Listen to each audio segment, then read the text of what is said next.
Pada jam 2.15 pagi, 20 Oktober 2024, di Pusat Kawalan 999 Polis Kontingen Pulau Pinang, seorang pegawai bertugas menerima satu panggilan aneh.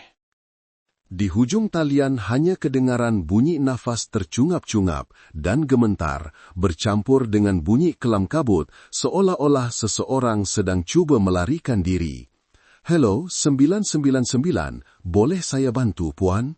Selepas seketika, kedengaran suara seorang wanita yang lemah dan terketar-ketar. "Tolong! Ada orang bunuh keluarga saya di nomor 15, lorong 28, Jalan Datuk Keramat. Selamatkan saya dan anak saya." Sebelum lokasi sempat dikesan, panggilan itu tiba-tiba terputus. Suasana di dalam bilik kawalan menjadi tegang. Pegawai bertugas segera mengeluarkan arahan kecemasan tahap 1. Hanya 5 menit kemudian, pasukan polis 999 bersama anggota dari Ibu Pejabat Polis Daerah Timur Laut tiba di alamat yang dilaporkan. Sebuah rumah teres 3 tingkat kelihatan sunyi di lorong yang sepi itu.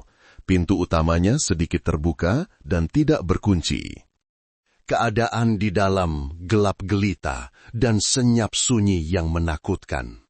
Satu pasukan mendekati rumah itu dan terdengar bunyi samar-samar seperti sesuatu jatuh ke lantai sebelum senyap kembali.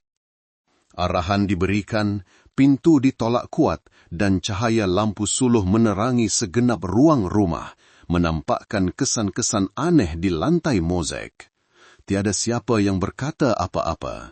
Semua faham bahawa sesuatu yang sangat serius baru sahaja berlaku di dalam rumah itu. Apabila pintu rumah nombor 15, lorong 28, Jalan Datuk Keramat ditolak, satu hembusan udara sejuk menerpa ke muka mereka. Cahaya lampu suluh menyinari dinding yang bertompok-tompok dan perabot yang tunggang langang. Bau hanyir darah bercampur dengan bau makanan sejuk membuatkan semua orang berkerut dahi. Pasukan polis berpecah untuk memeriksa setiap tingkat. Beberapa saat kemudian, satu jeritan tertahan kedengaran dari ruang tamu di tingkat bawah. Orang pertama yang menemui mayat ialah Lieutenant Khairul.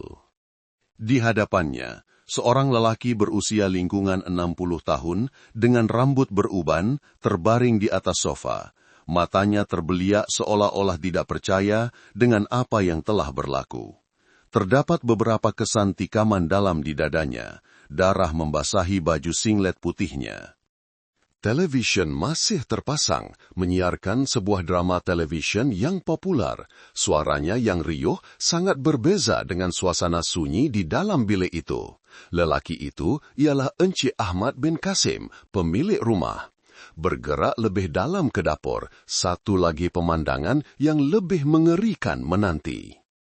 Di atas lantai yang sejuk, Puan Halimah binti Said, 58 tahun, terbaring kaku di sebelah dulang makanan yang masih belum disentuh, pinggan dan sudu garfu tersusun rapi.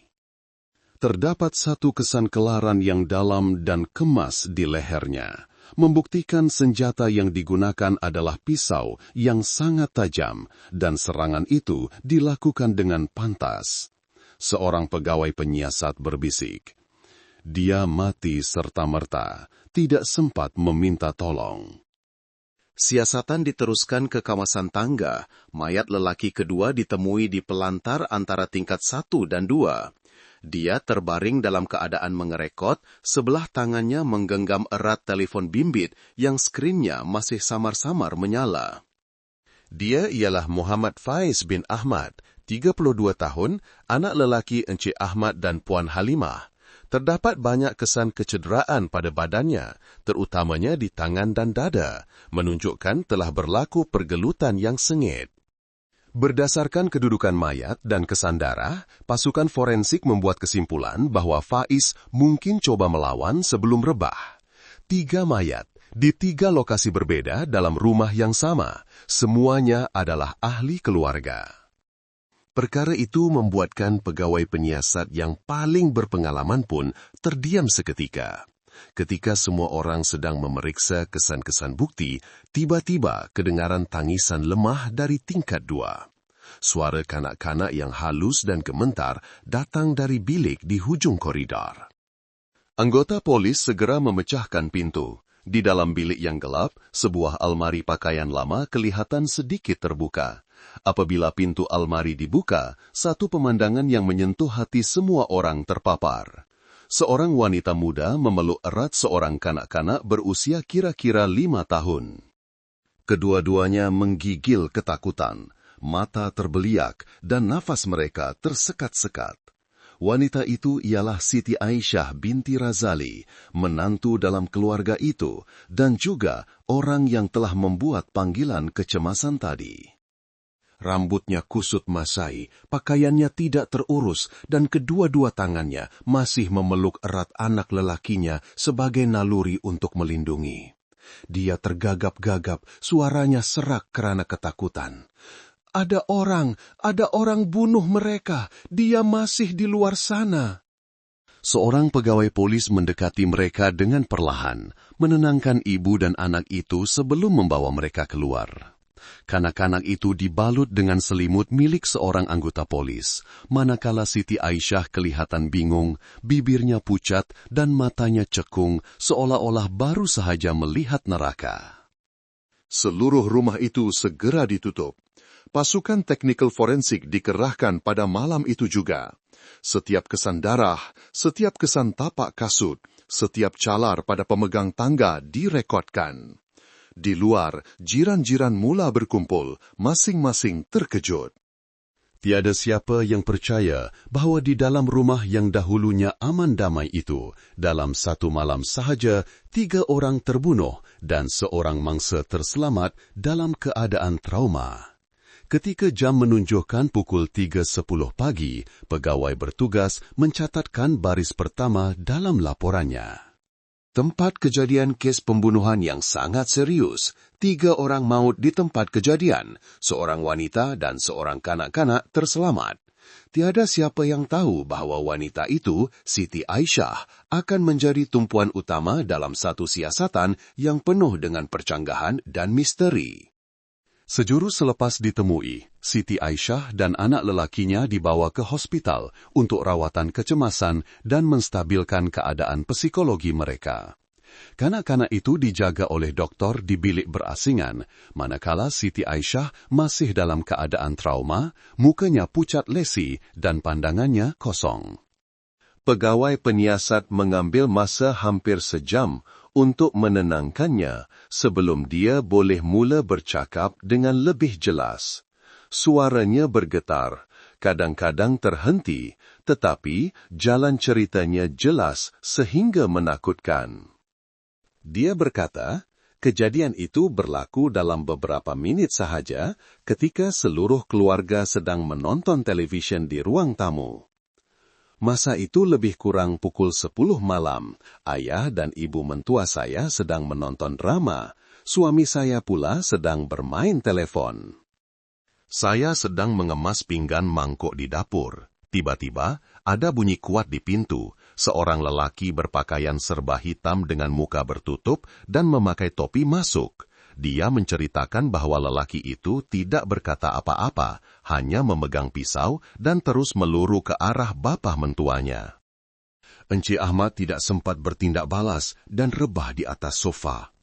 Mendengar jeritan, ibu mentuanya berlari keluar dari dapur, dan sebaik haja dia menjerit, dia juga ditikam bertubi-tubi oleh lelaki itu.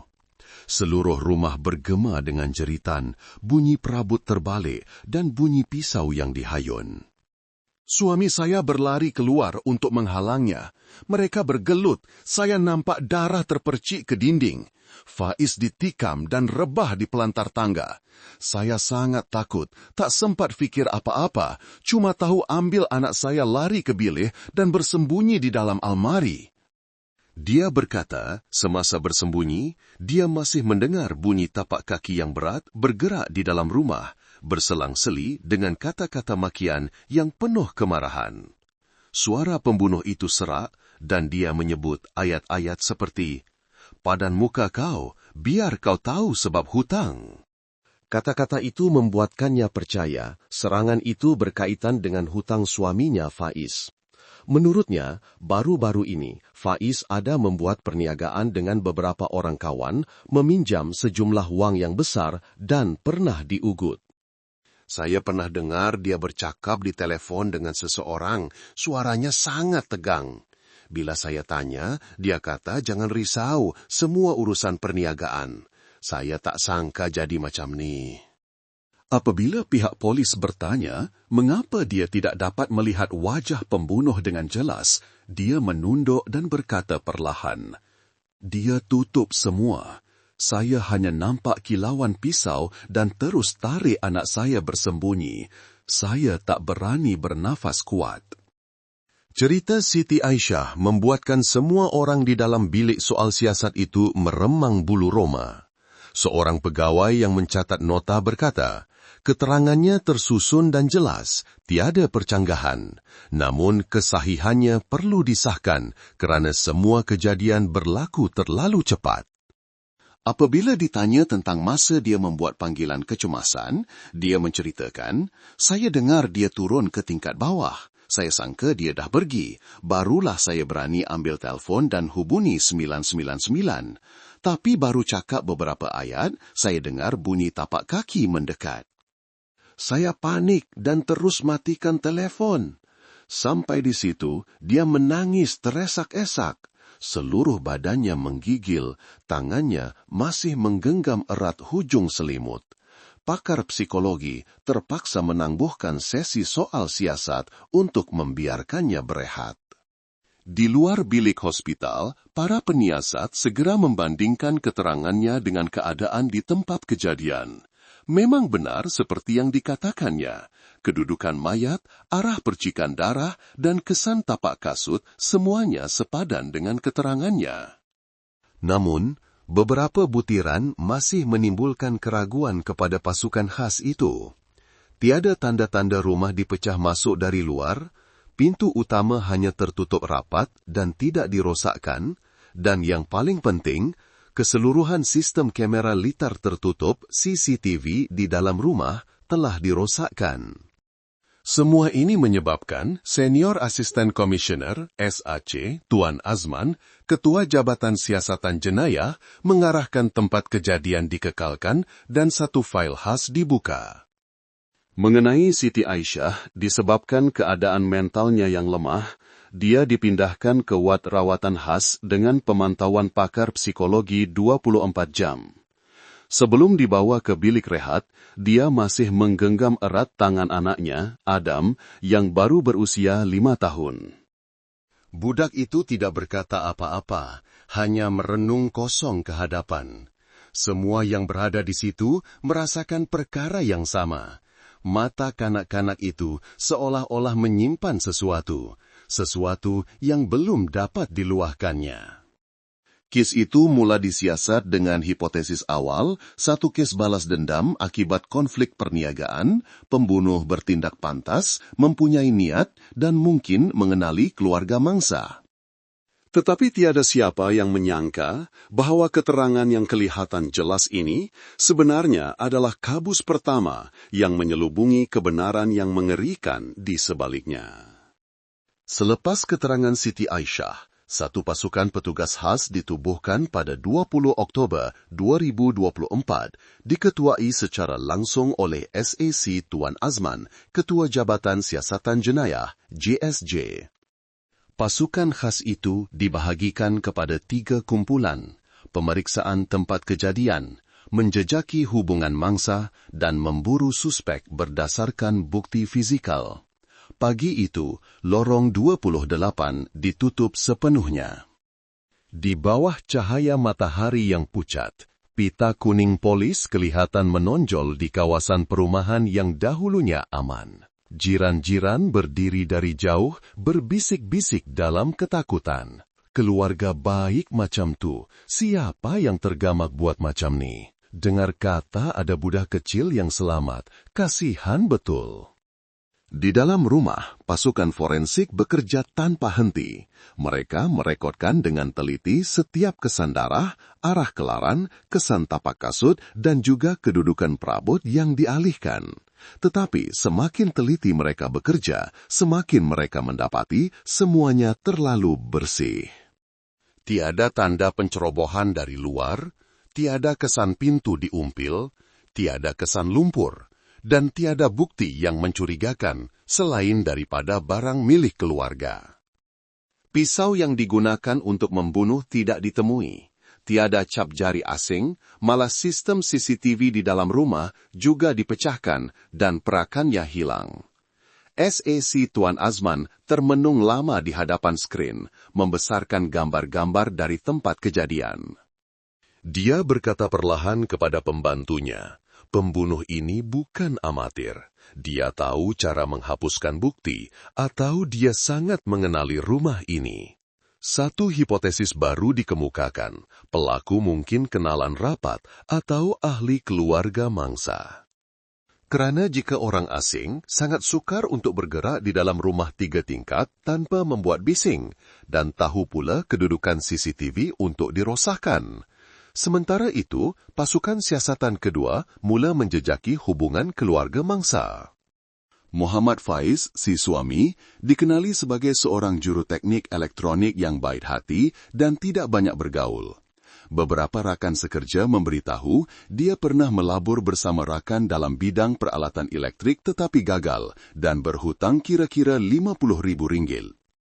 Namun, tiada siapa yang menunjukkan tanda-tanda mengugut atau mempunyai konflik yang cukup besar untuk menyebabkan tragedi sedemikian. Encik Ahmad dan Puan Halimah, ibu bapa Faiz, dikenali sebagai orang yang baik di kalangan jiran. Kedua-duanya sudah bersara, hidup berjimat cermat, dan hampir tidak mempunyai konflik dengan sesiapa.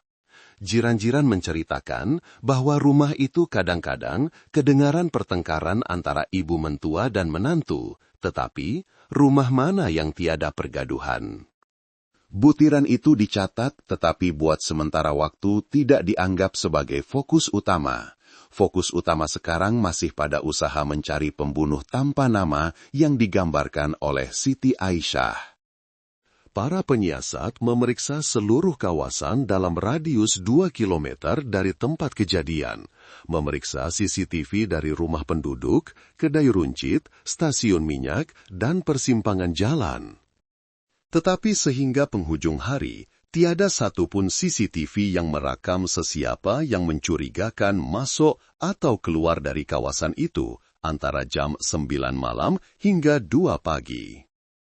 Pasukan siasatan malah cuba melakonkan semula cerita Siti Aisyah menggunakan model 3D untuk memeriksa arah pergerakan pembunuh, tetapi semuanya tidak sepadan dengan bukti fisikal.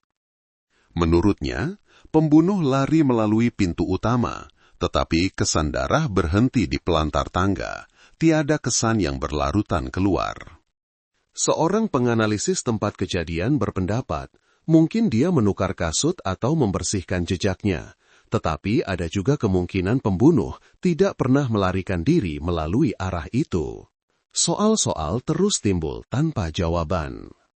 Pasukan petugas khas bermesyuarat tanpa henti selama 3 malam berturut-turut. Setiap hipotesis dikemukakan dan kemudian ditolak kerana kekurangan bukti. Sementara itu, orang ramai mula heboh. Di media sosial, ramai yang berkongsi berita mengenai pembunuhan misteri di Pulau Pinang dengan pelbagai spekulasi. Mungkin kerana hutang, rompakan, atau mungkin juga dilakukan oleh orang yang dikenali. Bagi SAC Tuan Azman, dia faham bahawa kes pembunuhan tidak boleh bergantung pada firasat. Hanya bukti sekecil manapun yang boleh membuka pintu kebenaran. Tetapi, malangnya, semua arah siasatan menemui jalan buntu. 3 hari kemudian, keputusan bedah siasat juga tidak memberikan petunjuk baru. Tiada sebarang bahan asing ditemui dalam badan mangsa, tiada DNA orang lain. Semuanya hanya membuktikan satu perkara. Ketiga-tiga mangsa diserang dengan jenis pisau yang sama, tajam, dan serangan dilakukan dengan sangat pantas dan tepat. SAC Tuan Azman duduk termenung di hadapan papan putih yang penuh dengan hipotesis, rompakan, dan pembunuhan. Tiada harta benda yang hilang. Balas dendam pribadi, tiada konflik yang jelas. Orang yang dikenali, tiada bukti, tiada jejak. Semuanya buntu. Satu-satunya orang yang boleh menceritakan apa yang berlaku, Siti Aisyah, masih dalam keadaan lemah dan tidak dapat memberikan maklumat tambahan. Anaknya, Adam, hanya berdiam diri, kadang-kadang terjaga dan menjerit pada tengah malam. Kes itu seolah-olah akan ditutup sebagai satu misteri tanpa jawapan, jika tidak kerana satu butiran kecil yang mengubah segalanya. 4 hari berlalu sejak malam tragedi itu, siasatan seolah-olah tidak berganjak. Semua petunjuk terputus di titik yang sama, tiada suspek. Pagi itu, seorang pegawai penyiasat muda ditugaskan untuk mengumpulkan keterangan tambahan daripada jiran-jiran di sekitar rumah nombor 15. Cuaca ketika itu mendung, hujan renyai-renyai. Di lorong kecil itu, penduduk masih belum hilang rasa terkejut apabila bercakap tentang kejadian itu. Apabila dia mengetuk pintu rumah di seberang jalan, seorang wanita separuh baya membuka pintu dan mengeluh sedih. Encik Polis, kasihan betul keluarga tu. Sejak kahwin, si Aisyah tu hidup macam orang gaji. Hari-hari kena marah dengan mentua. Suami pula tak ambil peduli, asyik dengan telefon. Saya dengar banyak kali mereka bergaduh besar. Pegawai penyiasat itu mencatat dengan teliti. Setiap kata-kata dianggap sebagai data yang perlu disemak. Tetapi kemudian, wanita itu berhenti seketika. Pandangannya jauh, dan dia meluahkan satu ayat yang seolah-olah hanya satu keluhan. Sekarang mereka semua dah mati. Mungkin hidup dia lebih senang sikit. Kata-kata itu membuatkan pegawai itu tergamam. Satu ayat yang sepintas lalu, tetapi bergema seperti ketukan pada dinding siasatan yang senyap. Lebih senang? Mengapa lebih senang? Adakah di sebalik ketakutan wanita yang terselamat itu ada sesuatu yang lain? Petang itu, ketika melaporkan semua maklumat yang dikumpul, pegawai penyiasat itu tidak lupa menyebut butiran ini. Seluruh bilik menjadi senyap. Sak Tuan Azman duduk termenung, matanya memandang pelan tempat kejadian yang terbentang di hadapannya. Dia bertanya perlahan, bagaimana sikap jiran itu semasa dia cakap macam tu? Biasa saja, Tuan, macam bersimpati. Tapi saya rasa dia tak berniat nak menuduh, cuma terlepas cakap. SAC Tuan Azman mengangguk, tetapi matanya menunjukkan kewaspadaan. Dalam kerjaya siasatan jenayah, kadang-kadang satu ayat yang kelihatan remeh boleh menjadi kunci. Dia memberi isyarat kepada pasukan analisis psikologi untuk menyemak semula fail Siti Aisyah. Siti Aisyah, 29 tahun, bekerja sebagai akuntan bebas, berkahwin selama 6 tahun, tinggal bersama ibu bapa, mentua, dan anak lelakinya. Dalam fail tercatat tiada rekod jenayah. Jiran menyifatkannya sebagai seorang yang baik, pendiam, dan rajin menjaga anak. Tetapi di celah-celah tulisan yang kaku itu, terdapat beberapa butiran kecil, sering bertengkar dengan ibu mentua, sering dimarahi suami, pernah lari pulang ke rumah ibunya, tetapi kembali semula karena anak. Butiran-butiran kecil ini, apabila digabungkan, mula membentuk satu gambaran yang berbeda. Seorang wanita yang menderita dalam diam, hidup dalam persekitaran yang menekan mentalnya untuk jangka masa yang panjang. Superintenden Halina, pakar analisis psikologi pasukan khas, memberi komen, jika wanita itu benar-benar hidup dalam tekanan yang berpanjangan, ditambah dengan tekanan perkahwinan, dia boleh jatuh ke dalam keadaan hilang kawalan. Ketika itu, garisan antara mangsa dan pelaku menjadi sangat tipis. Tetapi SAC Tuan Azman masih belum membuat kesimpulan. Dia hanya mengarahkan agar tiada hipotesis yang diketepikan, meningkatkan pengumpulan data psikologi mangsa yang terselamat, dan memeriksa semula dengan teliti semua bukti yang sepadan dengan keterangan. Malam itu, dia duduk bersendirian di bilik kawalan, melihat gambar tempat kejadian yang dibesarkan dan digantung di papan. Di situ, 3 mayat terbaring di 3 lokasi berbeza dengan susunan yang aneh. Di sudut dinding, 1 tompokan darah kecil merebak membentuk separuh bulatan, seperti kesan hayunan tangan dari kiri ke kanan, bukan seperti orang yang menggunakan tangan kanan seperti yang digambarkan oleh Siti Aisyah tentang pembunuh itu. Dia mengeluh perlahan, menulis 1 baris kecil di papan putih. Hipotesis baru. Adakah mangsa yang terselamat itu saksi atau dalang di sebalik keseluruhan cerita ini? Soalan itu membuatkan seluruh pasukan penyiasat berjaga sepanjang malam. Tiada siapa yang berani mengesahkan apa-apa.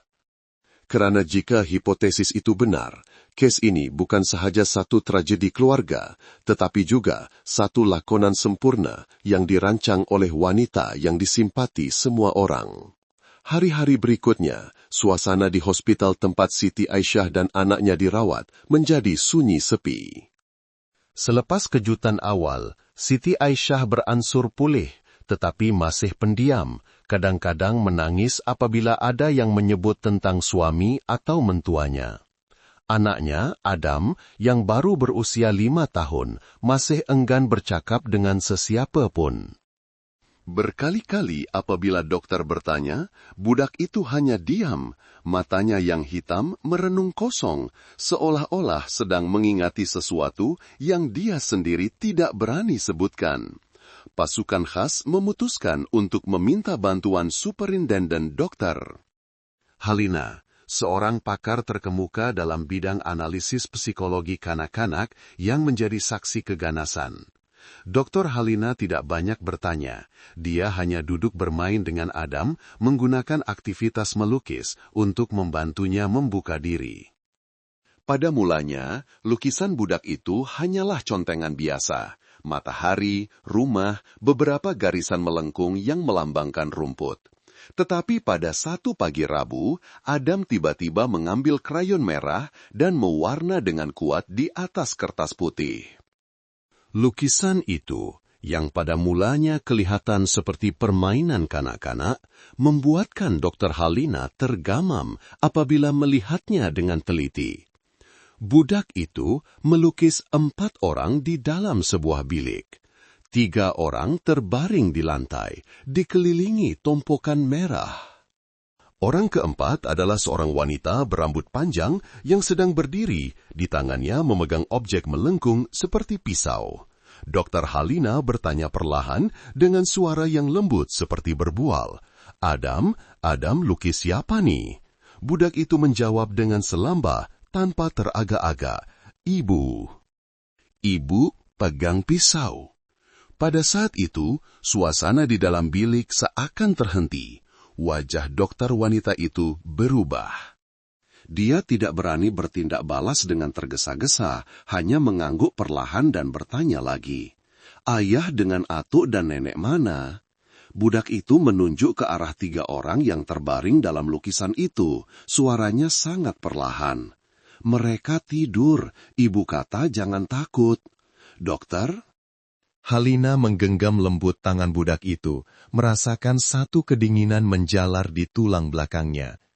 Pengalamannya selama bertahun-tahun memberitahunya, kanak-kanak tidak pandai berbohong secara rumit, terutamanya apabila melukis. Mereka meluahkan apa yang mata mereka lihat atau apa yang minda mereka rakam, walaupun mereka tidak faham sepenuhnya maknanya. Petang itu juga, lukisan itu dimiterai dan dihantar kepada pasukan tugas-tugas khas. Apabila SAC Tuan Azman melihatnya, dia berdiri terdiam untuk masa yang lama. Di hadapannya bukan lagi satu keterangan yang samar-samar, tetapi satu bukti psikologi yang mempunyai nilai yang sangat istimewa. Satu musyawarah tergempan diadakan pada malam itu juga. Pegawai penyiasat, forensik, dan pakar psikologi duduk di sekeliling meja panjang. Lukisan itu diletakkan di tengah-tengah. Dr. Halina membentangkan keseluruhan proses interaksinya dengan Adam, menegaskan bahawa kanak-kanak mempunyai ingatan visual yang sangat kuat. Jika dia melukis ibunya memegang pisau, kemungkinan besar dia telah melihat kejadian itu secara langsung. Seorang pegawai penyiasat muda bertanya, "Mungkinkah dia trauma dan hanya berimajinasi, dokter?" Dr. Halina menjawab dengan yakin, "Mungkin, tetapi pada usia ini, butiran seperti jumlah orang, warna, dan kedudukan biasanya datang dari ingatan sebenar." Lebih-lebih lagi, Adam tidak menunjukkan rasa takut apabila mengatakan ibunya memegang pisau. Ini bermakna, image itu telah direkodkan olehnya sebagai sesuatu yang biasa, bukan mimpi atau imajinasi. Suasana di bilik musyawarat menjadi suram. Semua mata tertumpu ke arah yang sama, Siti Aisyah. Keterangannya yang lancar dan logik kini menjadi sangat mencurigakan. Tuan Azman membuat kesimpulan perlahan. Kita tidak boleh menuduh seseorang berdasarkan satu lukisan, tetapi kita berhak untuk meraguinya. Periksa semula keseluruhan tempat kejadian dari sudut pandangan yang baru. Jika pelakunya adalah dia sendiri, bukti akan menunjukkannya. Malam itu juga, pasukan teknikal kembali ke rumah nomor 15. Di bawah cahaya lampu suluh dan lampu ultra ungu, mereka menemui satu kesan darah yang sangat halus pada pemegang tangga, sepadan dengan ketinggian seorang wanita sekitar 1,6 meter. Keputusan analisis pantas menunjukkan kesan darah itu sepadan dengan DNA Siti Aisyah. Seluruh pasukan tugas khas terdiam. Kepingan teka-teki terakhir telah muncul, kecil tetapi sangat padan. Kini, keraguan telah menjadi hipotesis yang berasas. Dan dengan hipotesis itu, satu sesi soal siasat khas akan bermula, di mana kebenaran akan terungkap dari minda wanita yang telah mencipta tragedi ini. Selepas lukisan Adam diserahkan kepada pasukan tugas khas, semua arah siasatan berubah serta-merta. Hipotesis orang asing menceroboh rumah untuk membunuh hampir diketepikan. Sebaliknya, satu soalan yang lebih menakutkan mula terbentuk. Adakah mangsa yang terselamat, Siti Aisyah, sebenarnya adalah pembunuh? Tetapi, bagaimana untuk membuktikannya? Tidak boleh bergantung pada kata-kata seorang kanak-kanak atau hanya satu kesan darah samar di tangga. Tuan Azman faham. Kes ini memerlukan pendekatan istimewa, satu sesi soal siasat yang tidak seperti yang lain. Dia menjemput Superintenden Dr. Halina, pakar psikologi yang telah berinteraksi dengan Adam, dan juga pakar terbaik dalam membuka kunci psikologi penjenayah wanita. Tiada gari, tiada meja soal siasat yang dingin, hanya sebuah bilik kecil dengan pencahayaan lembut, musik perlahan, dan dua orang wanita berhadapan. Di atas meja hanya ada teko teh, beberapa keping biskut, dan lukisan conteng yang dilukis oleh anak Siti Aisyah. Dr. Halina memulakan perbualan dengan suara yang lembut dan mesra. "Puan Aisyah, kesehatan Puan dah lebih baik ke? Saya dengar Adam budak yang baik. Dia cakap ibu tak lama lagi akan balik." Siti Aisyah tersenyum sedikit, tetapi tangannya masih digenggam erat, matanya tidak memandang terus. "Saya pun seorang ibu, saya faham perasaan takut kehilangan anak. Mungkin selama ini Puan menanggung banyak tekanan, kan?" Selepas jeda yang singkat, Siti Aisyah mengangguk perlahan, suaranya kecil dan serak. "Saya penat sangat. Kadang-kadang rasa nak hilang dari rumah tuh." Itulah kali pertama dia secara sukarela menyebut tentang keluarganya, bukan sebagai mangsa, tetapi dengan emosi yang bercampur baur antara benci dan putus asa. Dr. Halina faham dinding pertahanan dalam psikologi wanita ini mula retak. Dia tidak bercakap tentang kes itu, Sebaliknya, dia membangkitkan cerita-cerita harian tentang menjadi menantu, tentang bagaimana ibu mentuanya sering menyalahkannya, tentang perasaan apabila suami bersikap dingin. Siti Aisyah mula bercerita, pada mulanya perlahan, kemudian suaranya menjadi sebak. Setiap hari saya dengar sindiran, perempuan tak pandai buat kerja ke? Duduk rumah goyang kaki tapi masak pun tak siap. Faiz pula tak pernah bela saya. Selalu cakap, mak cakap tu betul, awak buat je lah kerja tu. Mereka bertiga macam batu besar yang hempap dada saya. Saya hidup macam orang asing. Dokter Halina mengangguk, matanya mesra tetapi tajam memperhati. Kata-kata macam tu kalau dengar selalu boleh hancurkan hati. Kadang-kadang puan rasa macam tak dihargai kan? Siti Aisyah menggenggam tangannya lebih erat, air matanya jatuh, suaranya hilang. Saya pernah fikir, kalaulah mereka tidur lama sikit, supaya saya dan anak saya dapat tenang. Tapi saya tak berani. Suasana di dalam bilik menjadi suram. Itu adalah satu pengakuan yang samar-samar. Tetapi bagi seseorang yang telah bertahun-tahun mengkaji jenayah seperti Dr. Halina, ia adalah isyarat yang sangat penting. Dia menolak lukisan Adam ke arah Siti Aisyah, berkata perlahan, "Anak puan, lukis ibu dia pegang pisau." Saya tak percaya budak 5 tahun boleh reka cerita macam ni. Mungkin bukan sebab dia takut, tapi sebab dia nampak ibu dia buat macam tu kan, Aisyah? Siti Aisyah mengangkat muka. Wajahnya pucat, matanya yang merah kelihatan panik. "Tak, saya tak buat apa-apa. Saya cuma bersembunyi. Saya takut sangat." Tetapi sejurus selepas itu, suaranya menjadi perlahan. Dia merenung lukisan itu, jarinya yang bergetar mengusap gambar wanita berambut panjang yang memegang pisau. Setitik air mata jatuh dan mengaburkan warna merah darah pada lukisan itu. Saya cuma ingat saya bergaduh dengan mereka. Lepas tu, saya tak ingat. Saya cuma nampak darah. Dr. Halina tidak memotong. Dia diam membiarkan kesunyian itu meruntuhkan lapisan pertahanan terakhir. Seketika kemudian, Siti Aisyah meluahkan ayat seperti keluhan yang pasrah. "Saya tak nak bunuh sesiapa. Saya cuma nak mereka diam. Sekali je."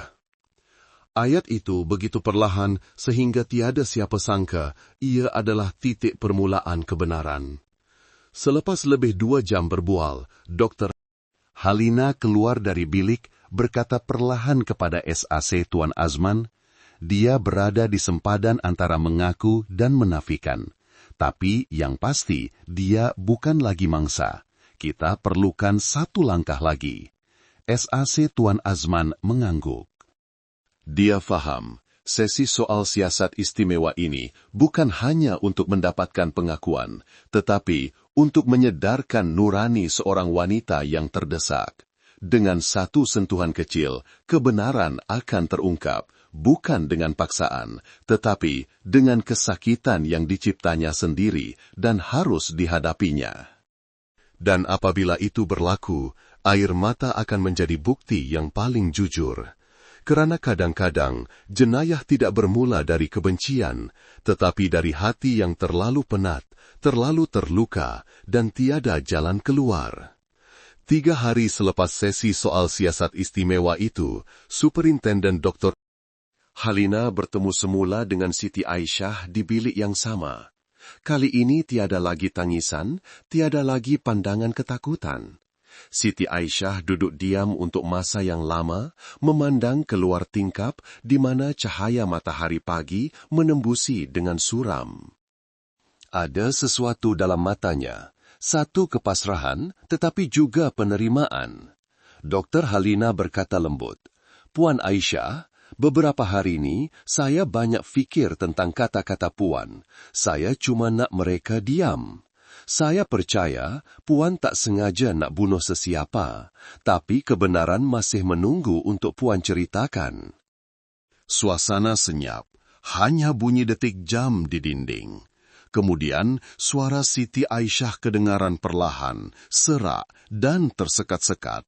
Saya dah penat sangat. Mungkin dah tiba masanya untuk saya cakap benar. Dia mula bercerita. Setiap perkataan seolah-olah keluar dari hati yang telah retak kerana terlalu lama menanggung derita. Saya kahwin dengan Faiz masa umur 23 tahun. Mula-mula dia baik, sayang isteri. Tapi sejak tinggal dengan mentua, semua berubah. Ibu mentua saya garang. Setiap benda kecil pun dia nak tegur. Ayah mentua pula anggap saya macam orang gaji. Suami saya makin lama makin dingin. Saya kerja sebagai akaunten bebas, pendapatan tak banyak. Mereka kata saya ni kaki kikis. Setiap hari saya dengar ayat tu. Kaki kikis tak guna, tahu beranak je. Kata-kata tu berulang-ulang macam pisau yang hiris saya setiap hari. Dr. Halina tidak menyampuk. Dia hanya duduk mendengar, membiarkan cerita itu mengalir seperti air yang telah lama terbendung. Malam tu, saya dah siapkan makan malam. Panggil banyak kali, tapi tak ada siapa yang turun. Mentua saya tengok TV, suami saya sibuk dengan telefon. Saya cakap perlahan, "Abang, turunlah makan, nanti sejuk." Dia angkat muka, berkerut dan cakap satu ayat je. "Kau ni bisinglah. Duduk rumah goyang kaki. Kerja sikit pun tak boleh buat ke?" Ayat tu macam titisan air terakhir. Kepala saya rasa pening. Saya tak ingat apa saya fikir masa tu. Saya cuma rasa sakit di dada, macam ada orang cekik jantung saya. Dia berhenti. Air matanya mengalir laju. Tangannya yang bergetar diletakkan di atas lutut. Saya ambil pisau kupas buah atas meja. Saya keluar. Saya tak berniat nak buat macam tu. Tapi, bila saya dengar ibu mentua saya cakap lagi, perempuan tak guna, saya tak dapat tahan. Saya tikam dia. Saya panik. Ayah mentua lari ke arah saya. Saya hayun tangan secara refleks. Faiz datang pegang saya, tapi saya meronta-ronta dan pisau tu terlepas.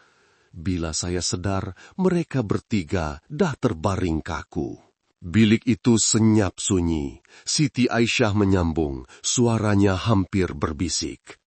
"Saya dah tak boleh menangis. Saya dengar anak saya menangis di tingkat atas. Saya lari naik dan peluk dia. Saya tahu saya dah hancurkan segalanya. Saya tukar baju, buang pisau tu dalam longkang depan rumah. Lepas tu saya hubungi 999. Saya cakap, ada orang bunuh, selamatkan saya dan anak saya." Saya cuma fikir, kalau saya berlakon jadi mangsa, mungkin anak saya akan dapat terus hidup.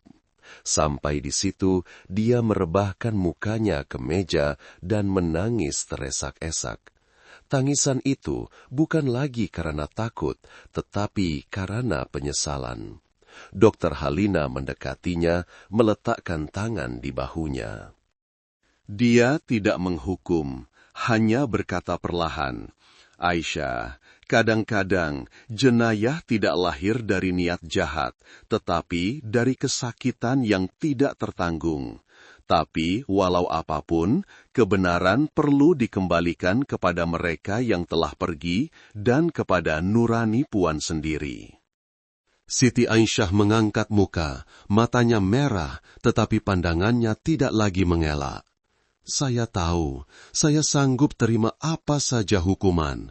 Saya cuma minta, tolong biarkan anak saya membesar dengan aman.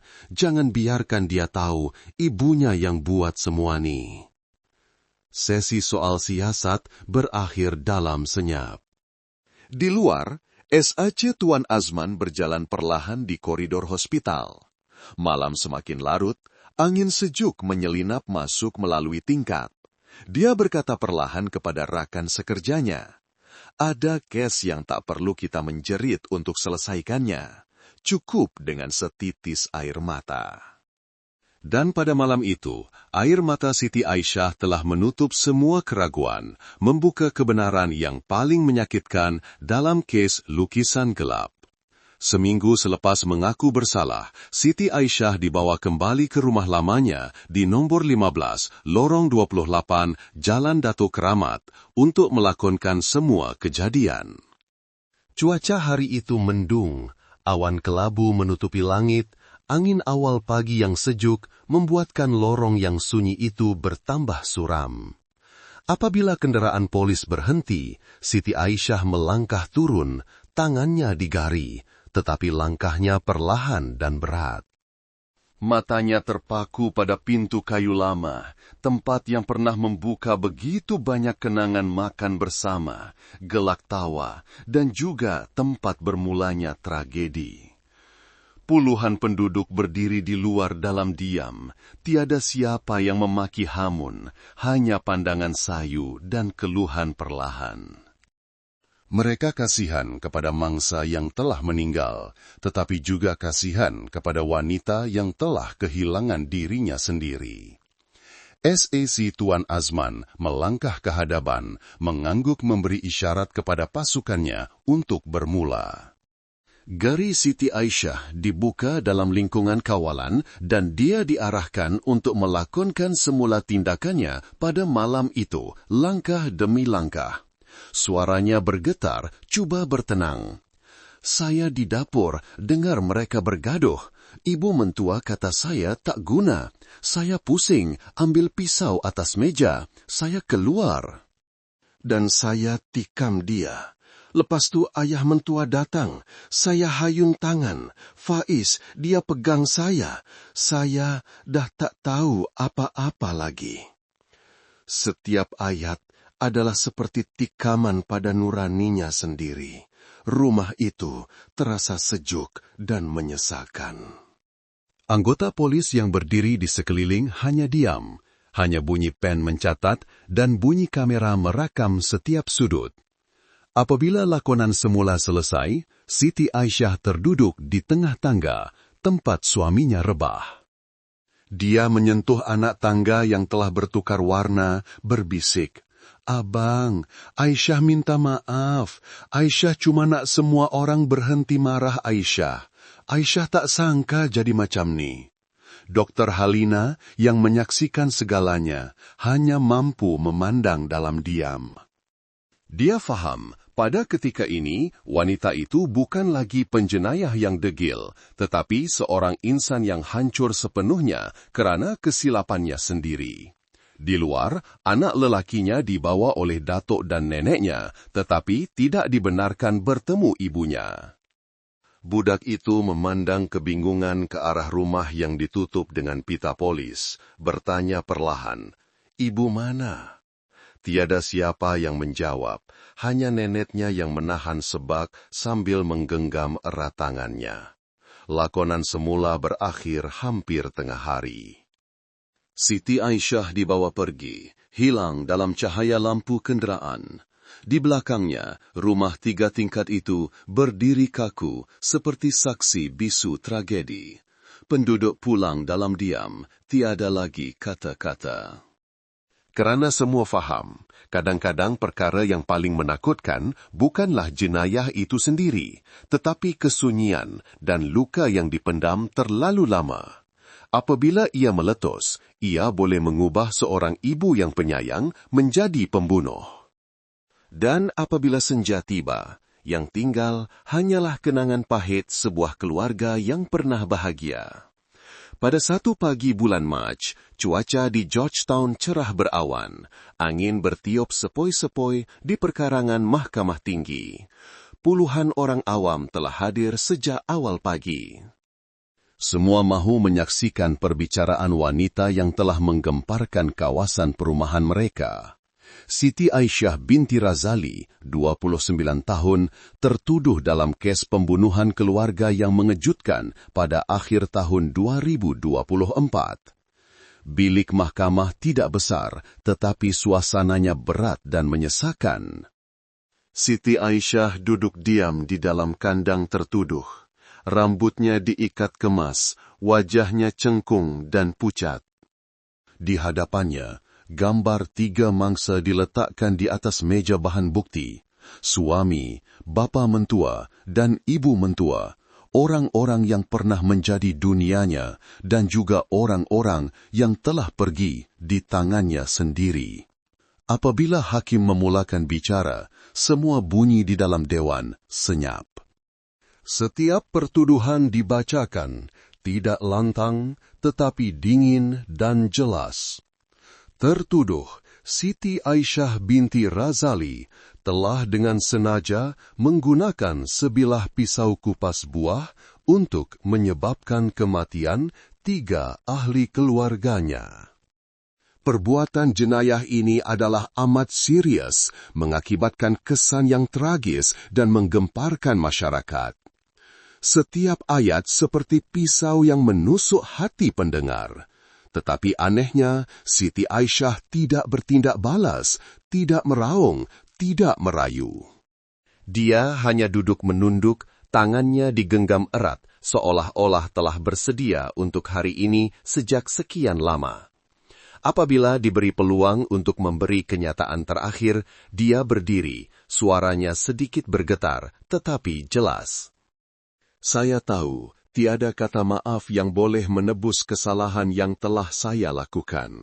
Saya tidak mencari alasan, saya cuma mahu katakan, saya tidak pernah membenci mereka. Saya cuma terlalu penat. Setiap hari di rumah itu adalah satu pertempuran dengan kata-kata kesat, dengan pandangan hina. Saya tidak cukup kuat untuk terus berdiam diri. Saya telah biarkan kemarahan mengubah saya menjadi seorang pembunuh. Seluruh dewan senyap, ramai yang menitiskan air mata, bukan karena simpati, tetapi karena kasihan kepada seorang wanita yang telah ditolak ke jalan buntu. Di barisan hadapan, Dokter Halina menunduk, manakala SAC Tuan Azman hanya mengeluh. Mereka berdua tahu di sebalik jenayah itu, ada rantaian panjang luka batin yang tidak pernah dilihat oleh sesiapa. Selepas menangguhkan perbicaraan untuk pertimbangan, hakim mengumumkan keputusan akhir. Setelah mengambil kira bahawa tertuduh melakukan jenayah dalam keadaan mental yang terganggu akibat keganasan emosi yang berpanjangan, serta pengakuan ikhlas dan penyesalan yang ditunjukkan, mahkamah dengan ini menjatuhkan hukuman penjara seumur hidup ke atas tertuduh Siti Aisyah binti Razali. Mendengar keputusan itu, Siti Aisyah mengangguk perlahan, tiada air mata, tiada bantahan. Dia hanya menoleh ke belakang, ke arah hujung dewan, di mana anak lelakinya sedang didukung oleh datuk dan neneknya. Pandangan mata ibu dan anak itu bertemu seketika. Kanak-kanak itu tidak paham apa yang sedang berlaku. Dia memanggil perlahan, "Ibu!" Suaranya bergema di dalam dewan yang sunyi itu. Siti Aisyah akhirnya menangis. Buat pertama kali selepas berbulan-bulan berdiam diri. Air mata itu bukan lagi kerana takut atau sakit, tetapi kerana kelegaan. Perbicaraan ditutup dalam senyap. Apabila Wan penjara membawa banduan itu meninggalkan perkarangan mahkamah, langit seakan menjadi gelap. Hujan renyai-renyai turun, membasuh debu di jalanan, seolah-olah mahu membersihkan dosa dan dendam. Sejak itu, kes lukisan gelap secara rasminya ditutup. Adam dijaga oleh datuk dan neneknya di kampung. Dikatakan, setiap kali melukis, budak itu sentiasa memilih krayon biru berbanding merah.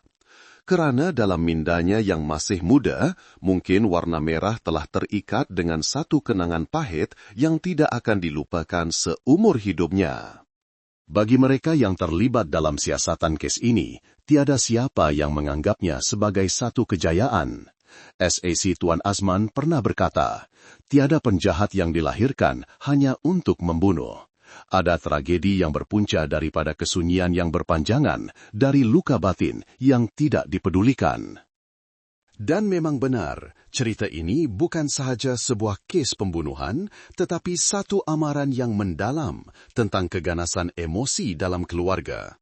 Bukan hanya pukulan yang dikira sebagai keganasan. Kata-kata hinaan, pandangan dingin, ayat-ayat yang menyakitkan jika diulang setiap hari juga boleh membunuh sifat kemanusiaan dalam diri seseorang. Siti Aisyah telah melakukan kesalahan, dosanya tidak boleh dimaafkan. Tetapi jika dilihat dengan lebih luas, ia juga adalah kegagalan sebuah rumah tangga, di mana kasih sayang telah hilang, di mana luka dianggap sebagai perkara remeh, di mana seorang wanita dihimpit sehingga ke tahap paling teruk tanpa disedari sesiapa. Tragedi Siti Aisyah juga menjadi loceng amaran kepada keluarga lain, bahwa dalam perkawinan jangan biarkan kata-kata yang tidak sengaja menjadi pisau yang tidak kelihatan. Jangan biarkan kesunyian membunuh jiwa, kerana suatu hari nanti ia akan bertukar menjadi jenayah. Perbicaraan telah berakhir, hukuman telah dijatuhkan. Tetapi ada satu lagi hukuman nurani, yang akan mengikut Siti Aisyah sepanjang sisa hidupnya. Dia mungkin mendapat belas kasihan undang-undang, tetapi bagaimana dia boleh memaafkan dirinya sendiri apabila 3 orang yang disayanginya telah pergi buat selamanya? Kisah ini berakhir bukan untuk menghukum, tetapi untuk mengingatkan. Keganasan, sama ada fisikal atau lisan, adalah pisau 2 mata. Ia mungkin tidak membunuh serta-merta, tetapi ia pasti akan menghancurkan semua yang terbaik dalam diri manusia. Dan jika ada sesiapa yang hidup di bawah bumbung yang kurang persefahaman, ingatlah bahwa berdiam diri bukanlah jalan penyelesaian. Kerana dalam kesunyian itulah jenayah boleh bercambah dan suatu hari nanti bertukar menjadi tragedi yang tidak dapat dipulihkan. Hai semua, korang tengah tonton dari mana tuh? Cuba komen sikit di bawah. Apa pendapat korang tentang cerita yang saya kongsikan sebentar tadi? Saya suka sangat baca pandangan dan rasa daripada korang semua. Apa-apapun, saya doakan semoga anda semua yang sedang menonton sentiasa berada dalam keadaan sehat, selamat, dan dilindungi selalu. Semoga kita semua sentiasa tenang dan dipermudahkan segala urusan. Dan kalau korang pun ada cerita-cerita menarik yang nak dikongsikan, jangan segan-segan untuk tinggalkan di ruangan komen ya. Mana tahu cerita anda boleh menjadi inspirasi atau pengajaran buat kita semua. Jom kita sama-sama berkongsi.